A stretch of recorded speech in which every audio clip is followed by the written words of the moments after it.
నవరస రూపిణి నవరస భావ ప్రదాయని చదువుల తల్లి సరస్వతీ మాతకు తొలివందనం సమర్పిస్తూ వేదికను అలంకరించిన అతిరథ మహారథులు వారి ప్రణామాలు సమర్పిస్తూ ఆత్మీయులైనటువంటి మా స్కూల్ కాంప్లెక్స్ మిత్రులు సోదరీమణులకి అభినందనలు తెలియజేస్తూ ఈనాటి అవకాశం ఇచ్చినటువంటి వారికి హృదయపూర్వకంగా ధన్యవాదాలు తెలుపుకుంటున్నాను. అంతరించిపోతున్న భాషల్లో తెలుగు ఒకటి అని యునెస్కో గణాంకాలు చెబుతున్నాయి. మృత భాష అంటున్నారు మనది. కానీ నాకు నమ్మకం ఉంది, తెలుగు భాషా బోధకుడిగా, నిరంతర తెలుగు అధ్యయనశీలిగా, క్రమాన్ని అవగాహన చేసుకుంటున్న వ్యక్తిగా తెలుగు మృత భాష కాదు, ఇది అమృత భాష అని నేను చెప్పగలను.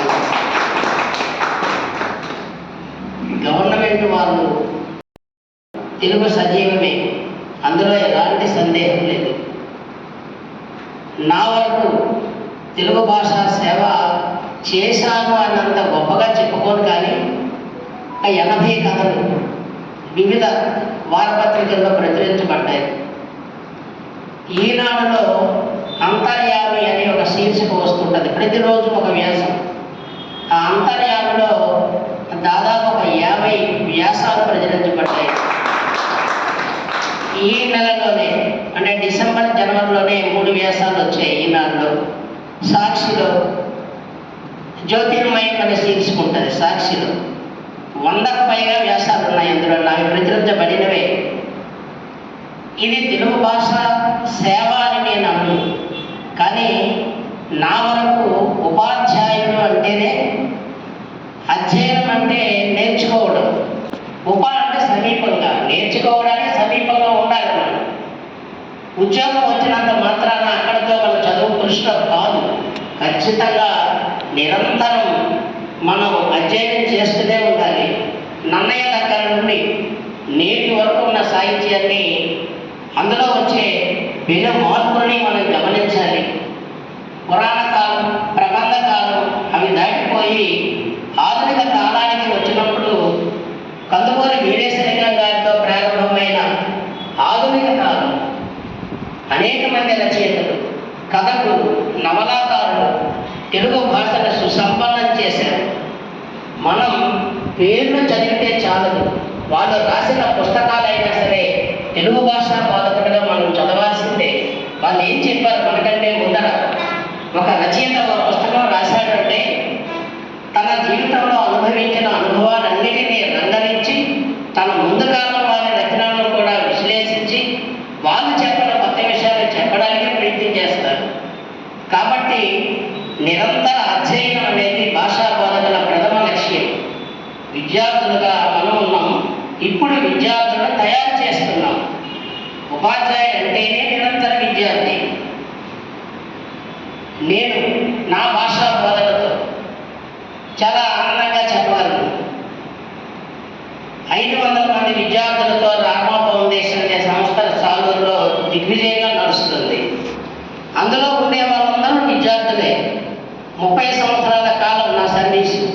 30 సంవత్సరాల కాలంలో మొదటి బ్యాచ్ నుంచి ఇప్పటి వరకు ఉన్న విద్యార్థులే నా సంస్థ సేవా సభ్యులు.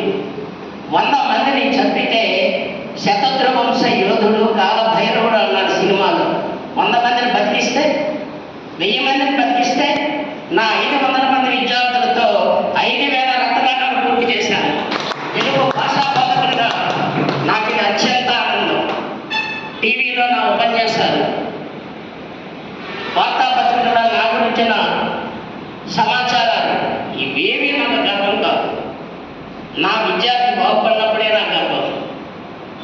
ఒక రోగి కుటుంబానికి ఆ విద్యార్థి సేవ చేసినప్పుడు, ఆ రోగి బతికినప్పుడు తన రక్తదానంతో, అప్పుడు నా భాషా బోధకులుగా నా జీవితం ధన్యమైంది అనుకుంటాను.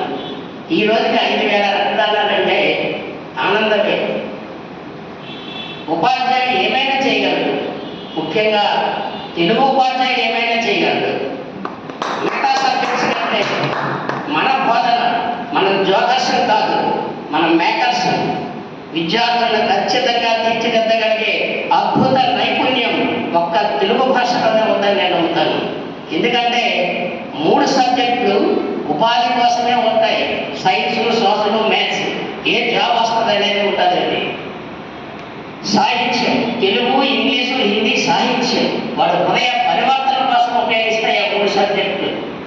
కేవలం మార్పుల కోసం కాదు మనం చెప్పేది. మార్పులతో పాటు మనస్తత్వం మార్పులు కావాలి. Education means behavioural changes. ఆ ప్రవర్తన మార్పులని సగర్వంగా మిగతా సబ్జెక్టుల కంటే ఒక్క తెలుగు భాషా బోధకుడు దిగ్విజయంగా పూర్తి చేయగలని నేను ఘంటాపరంగా చెప్తున్నాను. ఎందుకంటే మన బోధనలో ఆత్మీయత ఉంటుంది. శతకం కానీ, దాశరథి శతకం కానీ అనేక శతకాలు అనేక విలువలు బోధిస్తున్నాయి. తల్లి తండ్రి మీద దయలేని పుత్రుండు పుట్టనేమి వాడు గిట్టనేమి పుట్టలోన చెదలు పుట్టవా గిట్టవా. పద్యం చెప్పినప్పుడు పద్యం భావం రాయండి అంటే 5 మార్కులు 8 మార్కులు మనకి ఇస్తారు. కానీ ఆ పద్య భావం అది జీవితకాలం గుర్తుంచుకున్నట్టు మనం చేయాలి. కేవలం పుస్తకాల్లో ఉన్నటువంటి ఆ పద్యం చెప్పి అది బట్టి పట్టడం కాదు, వాడి మనసుకు అందించాలి. వాడి జీవితకాలం వాడి అమ్మా నాన్నల తల మీద పెట్టుకొని గౌరవంగా చూడాలి. ఇది మనం భాషా బోధన ద్వారా సాధించాల్సిన విలువ. రామాయణం, మహాభారతం, భాగవతం, పురాణాలు, ప్రబంధాలు, కావ్యాలు కనుమరుగైపోతాయా?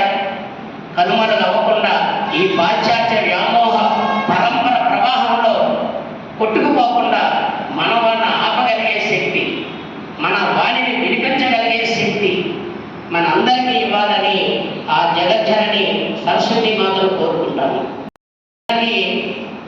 సోదరుడు ప్రవీణ్ పిలిచినప్పుడు నేను గౌరవంగా ప్రవీణ్ నాకు వద్దు, ఇలాంటివి నేను అంతగా ఇష్టపడను. ఆ విషయం నాకు స్కూల్ కాంగ్రెస్ మిత్రులకు తెలుసు. పెద్దగా నేను బయటికి రావడానికి ఇష్టపడను. పబ్లిసిటీ కోసం మనం పని చేయకూడదు. మన పని పబ్లిసిటీ అవ్వాలి. పేరు తెచ్చుకోవడం కోసం మనం పోకలాడకూడదు. మన పనే మనకి పబ్లిసిటీని ఇవ్వాలి. అంతే తప్ప మనకు మనంగా ఇది అది తోపులు తురుములు అనుకుంటే కుదరదు. అన్నిటికంటే మించి విలువలు, ఏ విలువలైతే పిల్లలకు మనం చెప్తున్నామో అవి మనం ఆచరించాలి. ఇతరులకు సహాయం చేయండి, అది మానవత్వం అని చెప్పినప్పుడు మనం కూడా మానవత్వాన్ని పాటించాలి.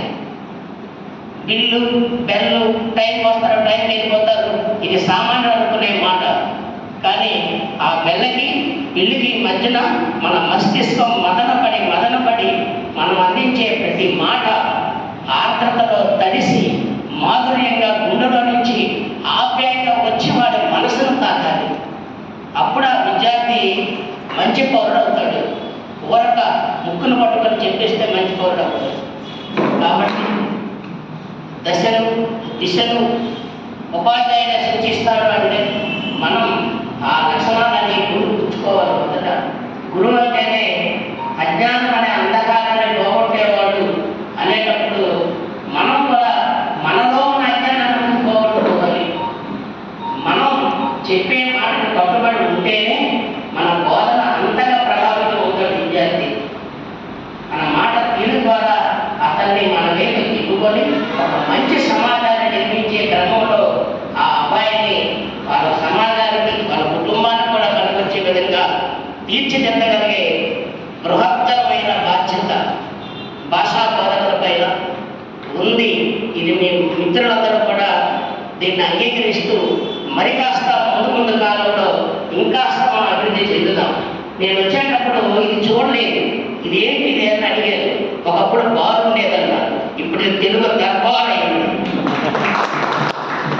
ఇక్కడ మందు తాగేవారు, భవిష్యత్తులో ఇక్కడ కవితల మత్తులో ఉన్నారు. ఇక్కడ జనం కవితా శాశ్వత వేదికకి ఇది నాంది పలకాలి. సమావేశంలో వారానికి కాదు, నెలకు 2 నెలలకు తెలుగు భాష బోధకులు కానీ తెలుగు సాహిత్య అభిమానులు కానీ ఇక్కడ అందరినీ మనం రప్పించి ప్రాచీన కాలం గ్రంథాల్లో ఏముంది, అసలు అది ఎందుకు ఈరోజు చదువుకోవాలి, అసలు ఆ పుస్తకాల్లో ఏమి రాశారు మహారుషులు, అవన్నీ కూడా మనం కూలంకషంగా ఈ వేదిక మీద సగర్వంగా సవినయంగా స్వాభిమానంగా ఇక్కడ ఉన్న వాళ్ళకి ఇచ్చి ఆ ఉపన్యాసం మత్తులో నుంచి మనం బయటికి పంపాలి.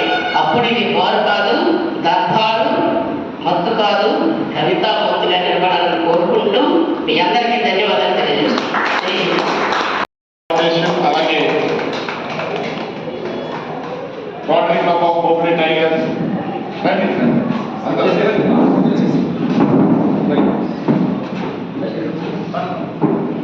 ఇంకా వారి రచనల ద్వారా సమాజాన్ని ఉత్తేజపరిచి అనేక ఆదర్శవంతంగా మమ్మల్ని తయారు చేయడానికి